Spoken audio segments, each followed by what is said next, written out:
सायरा साहिबा, ये जो 2.5 माह में इस हुकूमत की, चाहे वफाक की या पंजाब हुकूमत की कारकर्दगी, उसको आप कैसे रेट करेंगी? ख़ासतौर पर मरियम नवाज़ साहिबा, चूँकि पहली बार उनको वज़ीर आला पंजाब लगाया गया है, उन्होंने ओहदा संभालते ही पहले सफाई के अहकामात दिए, फिर उन्होंने रोटी सस्ती की, फिर अपने वालिद साहब के साथ जाकर उन्होंने चेक भी किया तंदूरों पर कि रोटी उस कीमत पर मिल भी रही है नहीं मिल रही। फिर उन्होंने एक ऑप्टिक्स के हद तक आप उसको कह लें, या एक वर्दी उन्होंने पहनी, एक तकरीब में उन्होंने शिरकत की जिस पर सोशल मीडिया पर बहुत ज़्यादा बहस हुई। अब आज उन्होंने कहा कि मैं दूसरी वर्दी भी पहनूंगी, अपनी फोर्सेस की वर्दी पहनने की इजाज़त मुझे हमारा आइन कानून, और उन्होंने उसकी वो डिटेल में बात की है। तो ये परफॉर्मेंस कैसी देख रही हैं आप मरियम नवाज़ साहिबा की? ये सिर्फ ऑप्टिक्स की हद तक है, या फिर आपको नज़र आ रहा है कि वाकई वो मैदान में भी मौजूद हैं और कारकर्दगी दिखाना चाहती हैं वो आगे? जी, पहले तो जो अभी थोड़ी देर पहले गुफ्तगू हुई थी, उससे पहले जो मैंने बात की थी, मैं बात कर रही थी थोड़ी सी मुफाहमत की, क्योंकि भुगतना आवाम को पड़ता है। जब हम बेचारे अपने वर्कर्स को निकालते हैं, मैं अपनी पार्टी की हद तक बात कर रही हूँ। दूसरा, बाकी इस हुकूमत की बात करें, इस हुकूमत को हम मानते ही नहीं। जिस तरीके से ये हुकूमत मौरज़ वजूद में आई, जिसको लाई गई, चोजन तो थी, लेकिन वो किसी और की चुनी हुई थी, अवाम की चुनी हुई नहीं थी। अवाम ने जो अपना फैसला सुनाया था, वो हमें भी पता है कि अवाम ने अपना फैसला क्या सुनाया और किस तरीके से इस मुल्क के साथ वो हुआ। बाकी ये कि 2.5 महीने इस हुकूमत की, पंजाब में भी आती हूँ, इस हुकूमत की कारकर्दगी, क्या हुकूमत की कारकर्दगी कि आपने, वैसे तो आने को बाहर से इन्वेस्टर आ रहे हैं, लेकिन वो आके यहाँ पर इन्वेस्ट क्या करेंगे? बिजली आपके पास नहीं, यहाँ पर अभी चाइनीज उस पे हमला होता है, जापानीज के हमला होता है, यहाँ पर लॉ एंड ऑर्डर की आप वो देख लें, यहाँ पर हर चीज आप देख लें।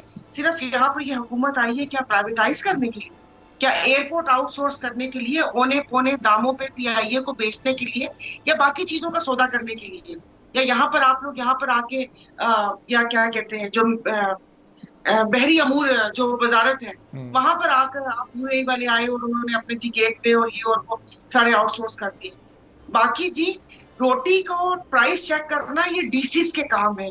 वो डीसीज जिनको मोहसिन नकवी साहब जाते जाते इस गरीब कौम को जो टीके लगते हैं, वो टीके तो दूसरे हैं, वो जो ब्यूरोक्रेट थे टीके वो दूसरे हैं। जो 22 गाड़ियां ब्यूरोक्रेट को दी थी, ये कीमतों का तयन करना उनका काम होता है। ये नहीं वो होता कि आप जाके करें। और कीमत के तयन में अगर इस रोटी कीमत के अगर गंदम पे ज्यादा तवज्जो दे लेते हैं, तो वो जो हजारों किसान और हजारों खानदान इसके बदले उनके साथ जो अभी होने जाएगा, उसको ज्यादा हो जाता। बाकी रही आपने कहा यूनिफॉर्म की बात, जी, उन्होंने यूनिफॉर्म इसलिए पहना कि उन्होंने बहावल नगर साने के बाद पुलिस के साथ इज़हारे यकजहती के लिए यूनिफॉर्म पहना कि जितने मजबूर तुम हो उतनी ही मजबूर मैं हूँ।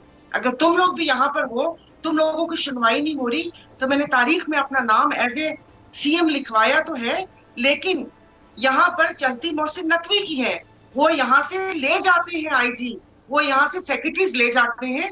तो मेरा इज़हार यकजहती तुम लोगों के साथ यही है। जिस तरह पुलिस का मोरल डाउन हुआ, उसमें तो यूनिफॉर्म नहीं बनती थी, उसमें तो एक इंक्वायरी बनती थी कि पुलिस के साथ ऐसा क्यों हुआ।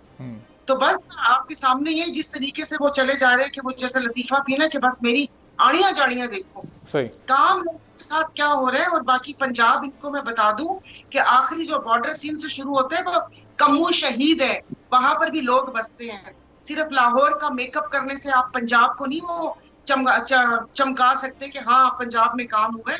दूर दराज इलाकों में जाकर, वहां पर जाकर सहूलियात दे तो पता चले कि हाँ ये हुआ। बाकी वो इज़हार यकजहती के लिए उन्होंने यूनिफॉर्म पहना था बहावल नगर वाक़ये के साथ कि जितने मजबूर तुम उतनी मजबूर मैं हूं। सब्सक्राइब करें और बेल दबाएं ताकि कोई खबर रह न जाए।